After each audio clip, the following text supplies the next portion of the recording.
How do you do? Hey guys, what's up? It's me, DJ Reacts, and today I'm looking at a video, another series actually, from Extra History called The First Opium War. And this is, the Opium Wars are something that I've been aware of ever since I was a child. I remember when I was like, how old was I? Like, maybe like 6 or 5, like around there. I think as I was introduced to this idea, and I remember thinking, like, essentially, the British, as it's always been said, just essentially to get China, like, involved in their sphere of influence and trading, they just started selling opium and getting the Chinese, like, addicted. Basically, the British became, like, drug dealers and got so many of the Chinese people addicted to opium. I remember thinking, like, that is one of the most evil, messed up things I've ever heard in my life. And all these years later, over like 20 years later, I'm still like, oh, like, this is still one of the most messed up things I've ever had the displeasure of hearing. So I've decided to watch this series about it because, like, I kind of want to know more. Like, I have like a weird morbid fascination about what the heck, this was all about. So, yeah, I'm kind of a bit afraid, but I'm also a bit excited to find out what the heck happened, more specifically. So, if you want to watch the original video by Extra History, the link is down in the description down below. And if you enjoy my channel and you want to help me out in any way, shape, or form, feel free to please like, comment, subscribe, and maybe consider becoming a member. It would really help me out a lot, and you get early access to stuff, especially on Patreon. I record like months in advance, so you could honestly get entire series literally weeks and months before everyone else. So pretty big benefit, only for $1. But yeah, with that said, and now without any further ado, let's get to it, shall we? Let's watch the first Opium War, Trade and Deficits, and the McCartney Embassy by Extra History, Part 1. Oh, that's a mouthful. 1992, Britain has just come out of a war that's cost it not only much of its national treasury, but also one of its most lucrative overseas colonies, North America. The empire needs new sources of revenue, new opportunities for trade, and there's one clear possibility: China. China. By the end of the 18th century, the world had become a much smaller place, with European traders traveling the globe to feed the hungry markets of the industrializing West. Wars were fought all over the planet to secure exotic goods or the raw materials needed to power new economies of the rising European empires. But China still remained aloof. Demand for Chinese goods was high. Silk, porcelain, and especially tea were coveted by buyers back in Europe, but the Chinese emperors saw all these foreign traders as a potentially destabilizing influence, and as they had done throughout Chinese history, placed strict controls on foreign trade. Specifically, they limited trade to just a few ports. Traders weren't allowed to set foot in the empire except at a handful of cities designated for that purpose, and all trade had to go through a trade monopoly known as the Hong, who could tax and regulate foreign trade as they saw fit. By the middle of the 18th century, this was taken further, and all foreign trade was restricted to a single port, Canton. This drove resentment among the European traders who saw limitless opportunity for profit if they could just get their hands on it. And those Europeans trading in China were, in some ways, a self-selecting group. If you're gonna make your living transporting goods thousands of miles from your home, you probably believe in the inherent value of unrestricted trade, which meant that these rules did not sit well with the Europeans, and piracy and smuggling began to rise. Even within the official channels of trade, merchants began to strain at these limitations. The thing is that I kind of look at both sides and I kind of have like an understanding and sympathy, because I think that the Chinese are definitely like wise to not trust, too much of the outsiders, but I think also at the same time I understand the plight of the Europeans. I mean, to go through such great effort and to probably, not tap into the full economic benefit of something could probably be like really frustrating. Imagine spending like months or years traveling from wherever you are all the way here only to be like super limited. I would probably be frustrated too. With that said, I think that trade is really beneficial. Like when I play Total War Rome 2, I often try to make trade alliances with literally everyone because it is a great source of economic power. And I think while the Chinese are wise to also, put not fully trust the outsiders, I also do think that they are indirectly limiting them, more directly actually, but they are limiting themselves towards the actual good things that trade can bring, because trade can be a great source of economic power. And considering how lucrative and how everyone wants to trade with China, this is a great opportunity to make the big bucks, as the kids say. So I do think that they're probably limiting way too much in a sense. But at the same time, they're also right to not trust these guys.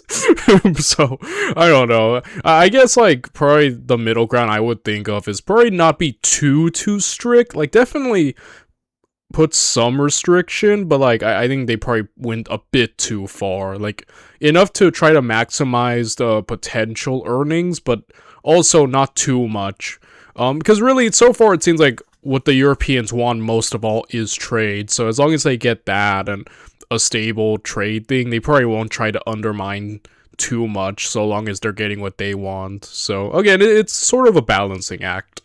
But I feel like the Chinese, either they go too extreme with the limits that they kind of win in real life, or too lax. I feel like there's a balancing act that they needed to walk that they just didn't. At least from the circumstances.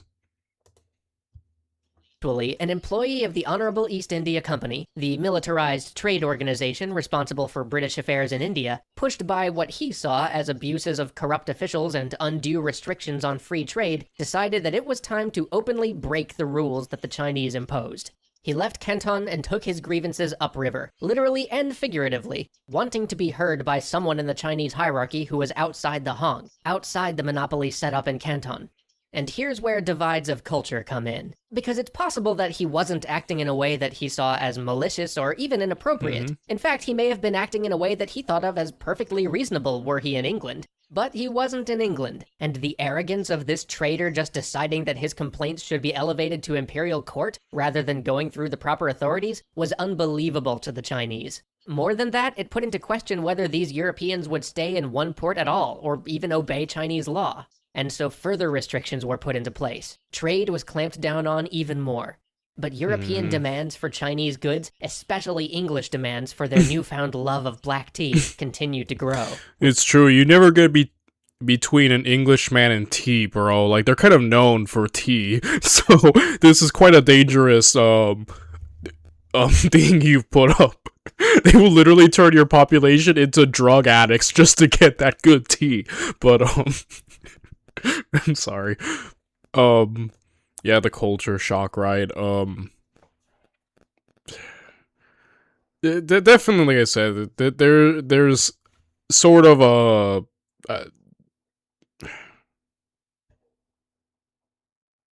Alright, let's keep watching the video. I'll say more when we learn more. Which brings us back to 1792. By this point, the British were importing tens of millions of pounds of tea every year. Within 2 decades, import duties on tea would account for 10% of the government's entire revenue. Oh my goodness. Tea was one of the major drivers of the economy. Tea was so essential to the British world that the Canton system was simply no longer acceptable. And more than that, the British were now running an enormous trade deficit with the Chinese. Millions of pounds of silver were flowing out of the British Empire and into China. On top of that, recent European struggles had cut them off from the silver mines of South America, and costly foreign wars had left the treasury dry. Even the Honorable East India Company was broke, incurring a huge debt to finance their military conquests of parts of India. The British Empire, for all of its power and its wealth, for all its global might and territory in every region of the globe, simply did not have the raw currency it needed to continue paying for its tea habit. So, the British decided that it was time to finally send an official diplomatic mission to China. No more traders, merchants, or pirates. This was going to be a real envoy from one monarch to another to talk about opening up trade. After some consideration, it was decided that the first Earl of Macartney, a seasoned colonial governor, should lead the mission.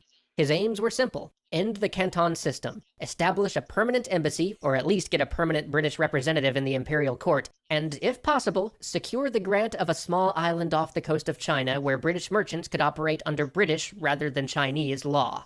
So they packed the hold of a ship. Okay, let me get that one more time, sorry. A seasoned colonial governor should lead the mission. His aims were simple: end the Canton system, establish a permanent embassy, or at least get a permanent British representative in the imperial court, and, if possible, secure the grant of a small island off the coast of China where British merchants could operate under British rather than Chinese law. So they packed the hold of a ship with clocks and telescopes and even carriages to be presented to the Chinese emperor and began their trip. They sailed east around the Cape of Good Hope, with only one minor detour when the trade winds pushed them all the way to Rio de Janeiro. At last, though, they arrived in China. They immediately asked to dock at a port much closer to Beijing than Canton. This was considered bad form by the Chinese, but representatives of the East India Company explained that they had expensive gifts for the emperor on board, and didn't want any of them to get ruined in a long overland journey, so the Chinese acquiesced. Alright. They and their goods were ferried up the Grand Canal to Beijing, and here they assembled their gifts and prepared for the last leg of their journey, over the Great Wall and to the Emperor's summer palace at Jahal. Here they finally met the Emperor. And trouble began immediately. Because in the presence of the Emperor, it was expected that everyone kowtow. Yeah, I heard that, like, when I've covered Chinese history, there are some, like, what's the saying? There are things you need to do. You can't just, like, walk up to him and like, hey, what up? You know? You can't just walk up. Like, there are, like, customs of forms of respect that are required. Like, I remember when we were watching the oversimplified video, like, with the Three Kingdoms, like, sometimes, you were expected to trot before an emperor, and, it was one guy who just walked up to him was considered disrespectful, and, you know, essentially, there are, things you need to do like that in order to show proper respect to the monarch. Kneel and bow so low that their head touched the floor.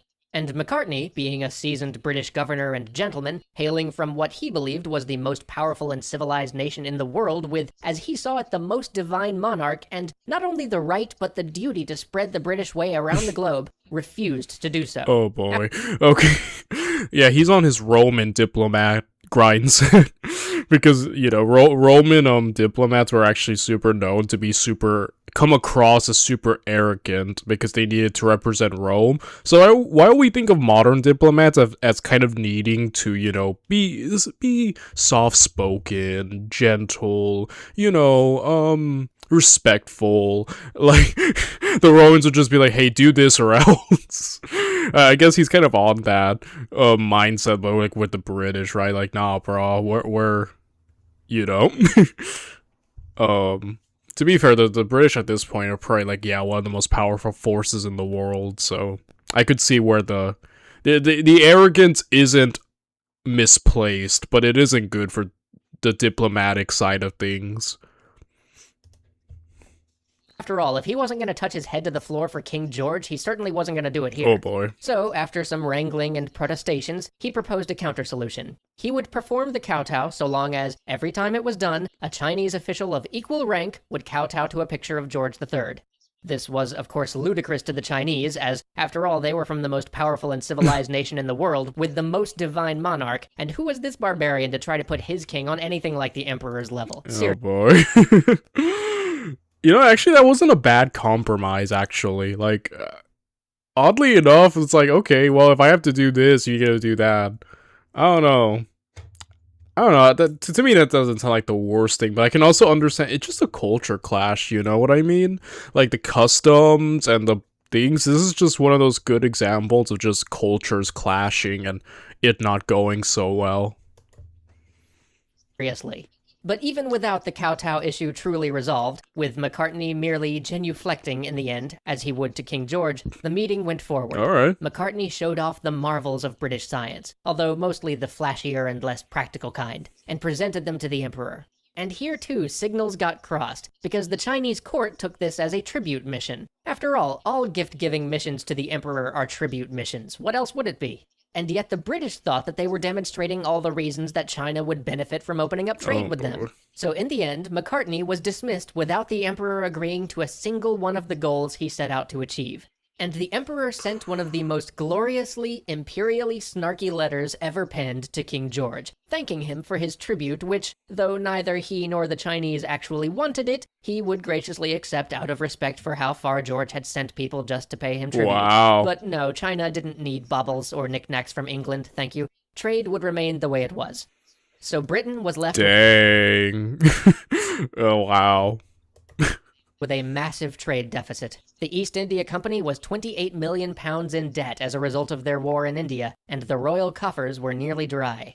They needed to find some product the Chinese wanted. And then they did. Opium. Oh my gosh. Yeah, okay, this is where things start to go downhill. To be fair, like, it just seemed like it's all a mismatch of communication. I feel like the communication barrier is just too great in conjunction with the culture clash that, you know, the idea of compromise just probably couldn't be reached despite efforts being made, so yeah.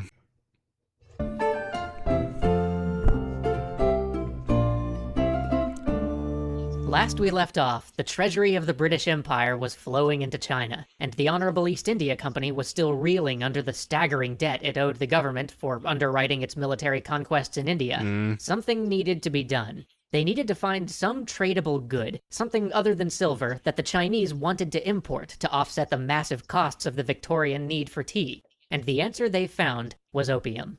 By the early 1800s, tea sales in England were unimaginably high. Given the quantity they were importing, the average English household spent about 5% of its income just on tea. The government itself was basically propped up by the tea trade. Because the government had lent the Honorable East India Company so much money to conquer parts of India, and because a huge portion of the East India Company's revenue came from transporting tea from China, the country was even more dependent on the tea trade, as that revenue was being used not only to repay the debt the company had incurred, but to pay interest on it.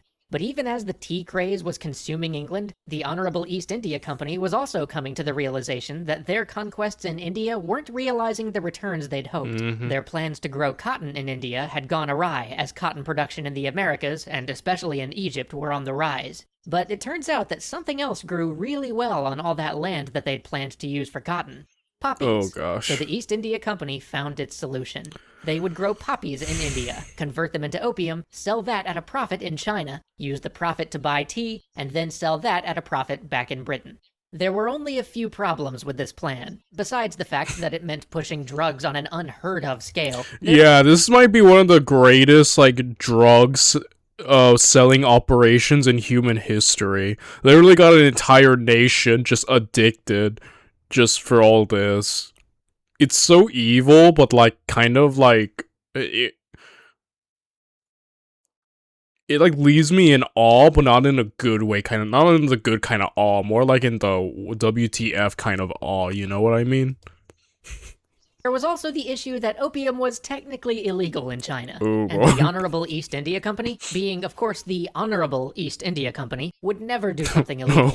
Okay, they wouldn't, but they didn't want to risk getting kicked out of China or cut off from its tea. So they set up a market in Calcutta, basically the part of India closest to China that they controlled. And they said, anybody who wants to buy opium, we're selling it right here. No idea what you might want to do with it, but hey, that's not our business. Who wants some opium? Oh my Come on. gosh. And then they would let the smugglers handle it from there. So now you've got a bunch of dodgy characters selling drugs in the Middle Kingdom, basically backed by the largest corporation and the largest national economy in the world. And as Indian opium turned out to be even stronger than the domestically grown stuff, everybody wanted it. No. So opium sales skyrocketed, and by 1835 they were moving roughly 3,064,000 pounds of opium per year into China. And that number was only going to Wow. get bigger, because in 1833, the British government decided to finally do away with the Honorable East India Company's monopoly on the opium trade. Now everybody wanted a piece of the action, and opium started flowing into China completely unregulated, Dang. increasing supply, driving prices down, and making the substance even more accessible. By 1839, nearly 5,639,000 pounds of opium would be pouring into China every year. But I'm getting ahead of That's insane. myself, because it's not like the Chinese were just sitting around letting this happen. As piles of money which the government desperately needed flowed out of the country, the emperor appointed an official named Lin Zexu to address the disastrous effects of opium on the country. He was brilliant, incorruptible, and utterly inflexible. Hmm. He saw the threat of the West and the morally corrupting effect that opium had had on the Chinese people, and decided that the only approach to take was the complete removal of opium from China. By March of 1839, he had reached Canton. It was the source of all this opium, so he planned to cut it off at its source. His actions were swift and uncompromising. He arrested thousands of Chinese opium traders, forced addicts into rehabilitation programs, confiscated opium pipes, and closed opium dens. And then he took on the Western traders. At first, he wrote an open letter to Queen Victoria appealing to her conscience, a letter which it's very likely she never received. When he got no reply, he demanded that the foreigners surrender their stores of opium. The foreign merchants stalled and prevaricated, giving up small amounts of their opium stock, but nowhere near what Lin Zexu had demanded. So he marshaled the troops and put the foreign warehouses to siege. The merchants holed up for a month and a half, but in the end they gave in, and were forced to surrender 21,000 chests of My opium. For the gosh. next 23 days, Zexu burned the opium with lye. This was a king's ransom in opium. The amount of money this destruction represented is staggering. It was roughly 1/6 as much as the British Empire, the largest, most far-flung empire in the world, had spent on its military the previous year. My goodness. Wow, that's insane. You know, I've never done drugs before, guys. Like here nowadays in America, I can only speak through American perspective. I don't know about other parts of the world, but here in America, like weed's kind of really popular. Like the idea of weed and stuff like that. There's even a lot of things like legalize it. Like you might have heard of it. And it's a big modern thing, and you know, point is that there are many types of drugs. I've never drank alcohol of any kind. I've never done drugs. I think that stuff is dangerous, but you know, that's why a part of me is kind of agreeing with him. Like, yeah, I don't mind him going hardcore with getting rid of this, but I feel like it's kind of like with the America's war with drugs that happened decades ago. It's like it doesn't really work because just people will, you know, like Pandora's box is kind of open, as the saying goes, and sometimes the more you fight something like this, the more it just kind of becomes a monster. Like indirectly, it just doesn't help. So, like I said, I'm not sure. You can completely get rid of it. Like the box is already open. So while I do admire the effort, I have a feeling, yeah, it's definitely just gonna not fully be accomplished, and I don't think it can be, especially with so many people already, you know, um, on it. So yeah. I am familiar with addiction though. Like I've never done drugs or alcohol, but I've had like a behavioral addiction that I've had since I was like about like a child, and it's tough kicking an addiction, guys. It is yeah, it's something that it's just yeah, it's not easy, and you know, it's yeah, I wouldn't wish it on anyone. Needless to say, everybody involved was going bankrupt. Now, there is some debate over whether the Chinese offered tea in exchange for the surrendered opium, but what is certain is that the merchants never received any tea, and instead the local chief superintendent of British trade, one Captain Charles Elliot, promised the merchants that the British government would cover their losses if they would leave peacefully. Which, of course, the British government absolutely refused to do. The outcry over this illegal seizure of British goods began to grow. Meanwhile, back in China, a reprehensible incident occurred where some drunken British sailors beat a man to death. Oh my Lin gosh. Zexu demanded the execution of a British sailor in recompense. Captain Elliot, who actually disliked the opium trade and was somewhat sympathetic to the Chinese situation, put out a reward for evidence of who had committed the murder, and gave money to the victim's family. He then had the criminals tried on his ship, inviting Lin Zexu or a representative to witness the proceedings, although none took him up on the invitation. He sentenced the men to hard labor back in England. But this wouldn't work for Lin Zexu. After all, the whole point of his demand was to show that foreigners couldn't just violate Chinese law on Chinese soil. So in response, he stopped all food being supplied to the British and posted signs telling them that frothier water sources had been poisoned. Next, he ordered the Portuguese to eject all British from Macau. He was going to see these pesky British and their drugs off Chinese soil once and for all. So the British retreated to a barren nothing island off the coast. A barren nothing island that will eventually be known as Hong Kong. Their food crisis was at a head, though. Captain Elliot sent a request for food sales to resume. The response was delayed, so he sent men ashore to buy food. But as they were heading back, these provisions were seized by Chinese officials. Soon, a firefight broke out between the blockading Chinese junks and the British ships, and thus began the First Opium War. Guns had been fired, lives had been lost, but full-scale war wasn't a certainty yet. The British set up a blockade. The Chinese were offering to let British captains dock so long as they signed a bond saying that they would never sell opium in China and were willing to be subject to Chinese law. But the British had already put out the order. No British ship was to trade with the Chinese. Tensions are high. Something would have to give.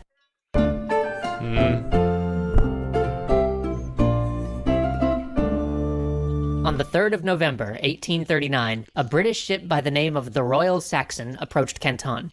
They were signaled to stop, to turn back, but they made a run for it. One of the British ships in the blockade fired a warning shot. It skipped past their bow. The cannon shot was heard from the shore. The Chinese admiral stationed at Canton made his decision. He would send out his fleet to protect the Royal Saxon. And so, a small host of junks and fireships began to pour out of the Canton harbor. The situation was confused. The commander of the ship that originally fired requested permission to engage. Captain Elliot, the superintendent of British trade and the man who'd convinced the British merchants to hand over their opium in the first place, initially wavered, but the Chinese ships were bearing down hard. Another request to engage was made. The Chinese ships were festooned with red flags, the color of war. The honor of his nation and his flag would not allow Elliot to back down before such intimidation. The order was given, and the men engaged. The first broadside roared over the water. British shells shredded one of the fire rafts. There was a... Yeah, I would imagine that the British are about to dominate, right? Because, again, like, Britannia rules the waves. It's more than just a saying, it's just a fact. Especially around this time, this is, like, close to the Napoleonic Wars, like, what, 1790s? And granted, yeah, they did lose the, you know, Revolutionary American War and whatnot. But still, like, I imagine the British are still very formidable, or at least, you know, on the sea, even at this point. Maybe not as much as they would be a little bit later, but still, I'd imagine they would be. And I'm not sure about the Chinese naval power at this point in history and how they stack up against European ships. So who knows? Maybe they might, but like I just have a feeling that they probably won't. But I guess we'll see. I guess we'll see what Chinese ships are made of. A cataclysmic explosion, a gout of flame and sea. One of the war junk's magazines had been hit. All that was left of it were burning planks carried by the waves. Dang. The ships turned to give another broadside, but the outmatched Chinese junks began to retreat. Only the proud admiral's flagship was left, standing defiantly, returning shot. But it was hopelessly outclassed and already damaged. Seeing the admiral standing alone, Elliot told his captains to cease fire. The point had been made, there was no need for meaningless slaughter. And so, seeing the ceasefire, the flagship turned and limped back to port. The first real battle of the Opium Wars had come and passed, with the British bombarding the Chinese forces for defending a British ship which they themselves had originally fired on. For some time after this, there was a lull. Some in China even thought that the British were too far away to seriously pursue a war. But the truth was, the British were simply mustering their forces. At that very moment, Marines and soldiers from India were being redeployed and transported to China. The latest ships were dispatched from British naval yards to serve in the fight. Many in the British Admiralty saw this as an excellent opportunity to field test the iron, steam, and sail ships that were just rolling off the lines. When the forces arrived, though, the British descended on the island of Chusan. The Chinese and British officials met, once on the Chinese flagship, once on the British ship. Each time, the British made their demands clear: surrender the island and no one will be harmed. And each time, the Chinese responded in baffled disbelief. The Chinese officials told the British that, hey, we never did you any harm. It's not right to punish us for the acts of those in Canton. They implored the British to turn away, but the British had their duty, and as the Chinese officials made clear on their way out, so did they. The next morning, this entire conflict can really be summarized by a lack of compromise, like between national pride, certain cultural customs that they won't cross. There just seems to always be like something that each side can't fully budge on. So, and sometimes like you can kind of get the perspective of both. Like definitely, while I think the Chinese are the way more sympathetic ones here and the ones who I lean towards, there are points where I'm like, okay, I can kind of see exactly where the British are coming from, you know? So, it's definitely understandable, as all conflicts are, you know? Well, most conflicts are, and as you get perspective on both sides and see exactly why. But yeah, in this point, in this entire war, it's just a case of we can't budge on this issue, there's no way to compromise. Here we go, you know? Bombardment began. Soon the Chinese forces retreated behind the walls of their city, and the British Marines landed unopposed. They set up their guns and then took the night to rest. By the next day, they found the city nearly deserted. Chusan had been captured with little loss of life, and the British had a jumping-off point for their operations should they decide to threaten Shanghai. By this point, the Emperor had dismissed Lin Zexu, the righteous minister who he had so celebrated a short while before, and replaced him with an official named Qishan, who was empowered to treat with the British. Qishan and Elliot began to discuss a settlement. They haggled over reparation for the destroyed opium, and eventually came to a figure of £6 million. But Elliot was still supposed to get territory for the British Empire that they could use for a port. He offered to return Chusan in exchange for some other island, but Qishan was not about to give away portions of sovereign China, and so the talks broke down. Then, as the new year Exactly, see what I mean? This is like a great example of what I just said. Just the constant, like, okay, even there are times where, like, okay, where both sides are even willing to try to meet and come up with something, but again, one issue will rise, and it's like, everything just falls apart. I don't envy people who have to negotiate, like, diplomats and stuff. Like, that's like such a hard job, especially when you have objectives, and just some of those objectives, like, you know, conflict with the reality of the situation, because you can't always get everything you want unless you like dominate a war and you know, win by force. But like when you're meeting just like kind of in a more mutual way like this, I think winning and getting everything you want isn't always the reality. And that's where the idea of compromise, that magic word I keep bringing up, really does play a major part in the world stage. And compromise isn't always fun. Like, I can't really think of many people who are like, oh, I love this 100%, I love compromising. But it is a necessary thing that you have to do in life. So yeah, that definitely, I keep thinking about that this series, you know? At least for the English, an opium runner, which had snuck its way into Canton, came back with the rumor that the Emperor intended to resume the war and attack the British. Elliot decided to preempt such an assault, though the wisdom of trusting unsubstantiated rumors coming from opium runners is a bit questionable. Yeah. Really, it's unlikely that such an attack was ever actually in the works. But working with the information he had, Elliot commanded the British forces to open fire on the Chinese fortifications at Chuenpi near Canton on the morning of January 7th, 1841. The fighting lasted mere hours. The British guns ripped through the fortifications and silenced any counter-batteries with haste. Then, Indian and British Marines landed and rapidly pushed the Chinese ground forces back. Tragically, a rumor had been circulating among the Chinese that the British executed every prisoner they captured, and so many hopelessly fought on to the death, until their battalions were in tatters and their dead outnumbered their living. Oh. By 11 in the morning, the British flag flew over the Chinese battlements. 600 Chinese lay dead, a meager 100 were captured. Among the British, only 30 were wounded, and those not even from enemy fire, but because of their pieces of artillery overheating and exploding. Meanwhile, the Nemesis, the iron steam and sail ship... Yeah, the Chinese are beyond outclassed. I wasn't completely aware of the power of their navy, but I am aware of what the British are capable of at this point in time, and they are, again, Britannia rules the waves, and they are already a beyond formidable force, easily one of the most powerful in the world. And, you know, the Chinese are just outclassed. That's the thing. That was being tested in Chinese waters demonstrated the power of its guns and rockets, dispatching junks and chasing away the Chinese fleet. 3 further forts stood to be captured, but the next morning, a Chinese physician came under flag of truce to ask on behalf of Qishan. Despite the overwhelming desire of the troops to cut their way to Canton, Elliot acquiesced.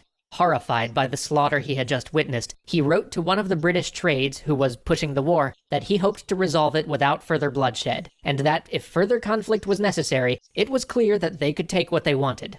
So he agreed to meet. Soon, terms were hammered out. I have to praise Elliot. He does seem to really want to find compromise, and, you know, I'm happy that he's not so trigger happy and just like, yeah, let's keep killing, that we can keep going, like, you know, even if he realizes that, like, you know, he is of a sound mind and a level head, which I think is a great position to be in, so I have to give him his praise in this series.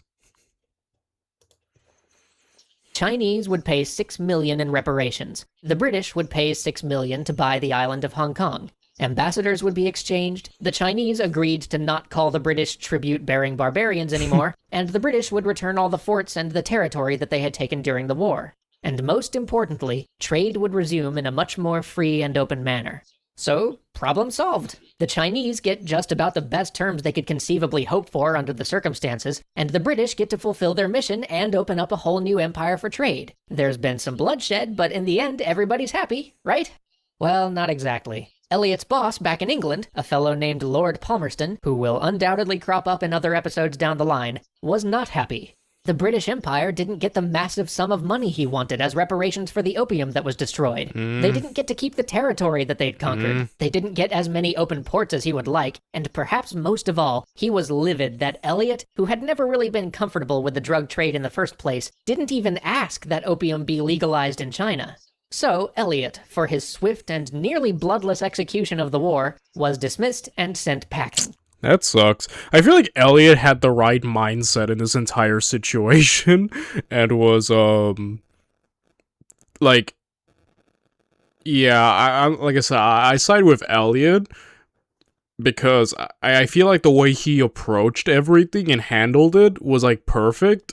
Well, you know, perfect, but, you know, the best you could ask for, considering the situation and the circumstances, and I think this is a bad idea, removing him. We have, like, one more episode now, and I feel like things are about to, like, if they put this guy in charge, or someone who thinks exactly like him, hostilities can easily resume, and I feel like Elliot has found a good solution overall, that everyone could kind of make peace with, so, that's not a good thing, you get me? Oh boy. And Qishan, the emperor had to be ecstatic with these terms, right? Yeah. I mean, the Chinese were clearly outmatched, and at the end of the day, all they had to cede was a barren rock in the middle of the ocean. Pretty good deal, right? Well, the emperor was not so happy. In fact, he immediately recalled Qishan and ordered him executed for treason. Oh my gosh. Apparently, he thought they could have gotten a better deal. Don't worry, Qishan lived, he's fine, but needless to say, neither party ever signed this treaty. So join us next time as all the voices of reason... Again, the treaty, I think, is, like, the best outcome for both sides, given the circumstances, and, yeah, ignoring it, I think, is a bad idea. I guess we'll see what more happens next time, right? Are removed from the Opium War. I don't know. With all the moderate voices out of the picture, there are only two ways this conflict can now go. The Chinese can drive the British from their shores and clamp back down on trade with the outside world, or the British can bring this great empire to its knees and force them to trade on their terms. There could be no other resolution. Oh my goodness.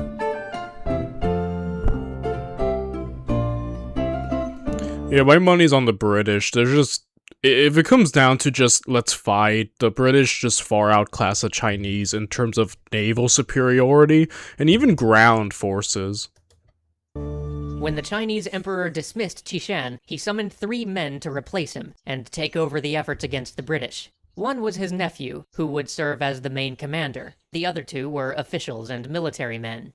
Before they left, one of the officials recommended that they accept peace and let the British busy themselves with trade while they modernized and strengthened the Chinese army. But the emperor would hear of no such thing. Yo, the emperor keeps ignoring sound advice. Like, the treaty last time, I think, was the best for China, and he ignores it. And now this, which I agree on, like, yeah, modernize and become strong. Yeah, the emperor is not making the best decisions. They would take back what had been lost. Chinese forces now massed around Canton. Elliot was still there. He had been trying, with almost no success, to limit the opium that flowed into the now British-controlled port. And the same official who had tried to reason with the emperor now reached out to him, hoping that the large numbers of fresh Chinese troops he brought in would give him more leverage at the bargaining table, and perhaps get Elliot to agree to an even better deal than he'd already offered. But this would not be the case. And so Elliot started concentrating British forces, telling the British and American merchants in Canton to withdraw. By the 22nd of May, 1841, the Chinese were shelling the British factories in town. In the night, they launched fire ships across the river at the becalmed British forces. The great steamship Nemesis fired up its engines, powering out of harm's way. The fire ships missed the rest of the fleet, sailing past and slamming into the port, setting the town on fire. A gun battle took place, but by dawn, the river was firmly in the hands of the British, and the fort guns the Chinese held were silenced. Now it was the British's turn to go on the offensive. But that offensive was halted by a Chinese plea for a truce. 2 days later, though, one of the Chinese commanders decided to break the truce. Desperation had set in. They launched manned fire ships to try to destroy the British fleet, but even this would not avail them. In the end, the Chinese paid an indemnity to the British to not sack Canton, but riots by the peasants, looting by both the British and Chinese armies, and the complete lack of resolution on the matters of the opium, trade, and Hong Kong issues meant further conflict was inevitable. But as the British withdrew to regroup at Hong Kong, a typhoon hit. The cutter Elliot was on was smashed, leaving him swimming with the flotsam. He began swimming hard for Hong Kong when, over the horizon, he saw a sail. It wasn't a British sail. It was the battened sail of a Chinese war junk. He knew he had to swim for his life. Hong Kong was right in front of him. All he had to do was make it. Oh, gosh. Exhausted, he dragged himself onto the shore, only to be greeted by the news that, actually, he was fired. He'd been fired 4 months ago. It was 1841, getting news halfway around. Oh, that's hilarious. This poor guy, I feel bad for Elliot, bro. I feel like he's so level-headed and he just is in a bad situation repeatedly that he can't fully always fix. That sucks so hard. I feel bad for the guy. The world still took a while. And the men who replaced Elliot were far less open to finding common ground with the Chinese. They were here to expand the rights of the British Empire by any means necessary. The war would no longer be interrupted by truces, ceasefires, and talks of peace. And thus the British began on their campaign north and east, capturing fortresses on their way. Each fortress wasn't just a victory in its own right, but a threat to the emperor in Beijing. Each fallen citadel was another jumping-off point that the British now held, ever closer to the Chinese capital. And this time, there would be no returning land. There would be no giving back territory unless all British demands were met. These islands and fortresses the British captured would be held hostage, not to be relinquished as a sign of good faith or as a part of an agreement to reach a peace, but only in exchange for the ransom the government back in England demanded. As they took these fortresses, though, the British found a strange thing. Everywhere they went, next to the cannon, in the guard towers, they would find opium pipes. The Chinese resistance was weakened by the very drug they were supposed to be fighting against. From the officers all the way down to the enlisted men, much of the army was addicted to the drug. The British forces, on the other hand, were a mixture of discipline and severity. The new British... Dang, dude. Indirectly, like a big... like, they really weakened them just because, like, of getting the drug in at the first place. I'm telling you, there's like a weird insidious element to the whole thing, like with what the British did and getting them addicted and stuff. It's like really just like so messed up. Wow. British commanders saw themselves as the civilized force in the conflict and forbade looting on the pain of death, and even prevented their soldiers from cutting off captured prisoners' queues for trophies. But when one of their soldiers was kidnapped and beaten during a resupply mission, they had no problem burning several of the nearby villages in retaliation, as if they could train the population through punishment. As the winter of 1841 to 1842 passed into spring and Chinese attacks became even more desperate, the retaliations simply became more brutal. But their advance pressed on. By the middle of June, Shanghai was taken, and then in July, Xinjiang, where we get a prelude of what's to come with the Manchu commander turning on the Chinese populace, illustrating the cultural and racial divides that would tear China apart over the next 60 years. After securing Xinjiang, the British finally moved on to Nanking. Both sides knew this would be the final showdown. The British wouldn't have to seize the capital at Beijing because Nanking stood at the entrance to the Yangtze, the river which was the heart of China. It was the superhighway down which all trade to the capital flowed. If Chinese access to the Yangtze could be cut off, the capital would starve, and much of the kingdom would be in chaos. So it all came down to this. It all came down to the capture of Nanking. But there would be no great showdown, no final battle, because the emperor finally began to realize that he was beaten, and that if they lost Nanking, there would be no negotiation, only surrender. So better to negotiate while he still could.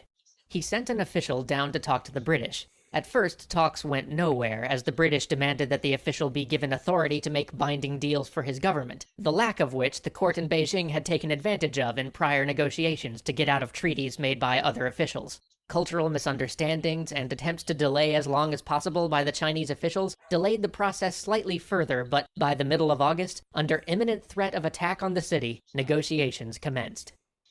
Hey everybody, Peach here. In the end, though, despite technically holding Nanking, it was clear who had all the leverage, whose gunboats could impose their will if negotiations failed, and the Chinese ended up conceding on nearly every point. The 6 million that Elliot had asked for now became 21 million, and the amount was granted. A number of new ports for trade were opened up. The old Kohong monopoly was abolished, and tariff rates were to be agreed upon rather than set by the sovereign Chinese government. The island of Hong Kong... Yeah, the emperor should have taken the deal that, Elliot had proposed when he had the chance, right? But again, that pride and that lack of compromise ultimately made put China in a much worse position. This war was so one-sided. It really was just, yeah, the British became basically drug dealers and then beat the crap out of them for daring to try to stop them, and, yeah, and just kick their butts. It's actually really kind of sad. Was ceded in perpetuity to the British, and British subjects would operate there under British law, completely free from Chinese jurisdiction, and British consulates were established at the treaty ports. The only two things that the Chinese didn't concede on were Christian missionaries, which were such a touchy subject that not even the British delegation tried to bring them up, and opium. The Chinese government refused to legalize opium, even though the British representatives tried to lean on them to do so. Even though they had no power to prevent its sale, they steadfastly refused to legalize the drug. This would eventually lead directly to the Second Opium War, a conflict which plays out shockingly similarly to the first, at least in the broad strokes, but this time with most of the major colonial powers involved. These two wars, and the treaties which follow them, will go down in Chinese history as the unequal treaties, and begin what will later be labeled by the communist government as the Century of Humiliation. While at the time they may have seemed just a part of a larger destabilization and realignment of the country as a whole, they have since been seared into the Chinese consciousness, and to this day are conjured whenever dealings with the West take a turn for the worse. They are used as a milestone, a measuring marker for how far the country has come in the last 150 years, and as propaganda to remind everybody of that fact. And while these wars have perhaps the lowest casualty count of any of the conflicts that Extra History has covered to date, they have had a profound impact on global politics and global... Yeah, something like this. Just it really is a humiliating thing that the Chinese went through. Just completely, you know, being bullied essentially by Great Britain and being put in this situation. Yeah, I could see how that's something that wouldn't leave the general conscience, right? And again, just the effects, just yeah. Understanding all the way to today. The Opium Wars are long over, but their effects linger in significant ways. See you next time. Overall, I'm really happy to have looked into it and definitely gained more of an understanding about this conflict. Because again, like, you know, definitely, yeah, what the what the British did, I keep saying, but it is messed up. You have to admit, with the whole drug stuff and essentially just bullying these guys into, you know, opening up more. But overall, yeah, just messed up.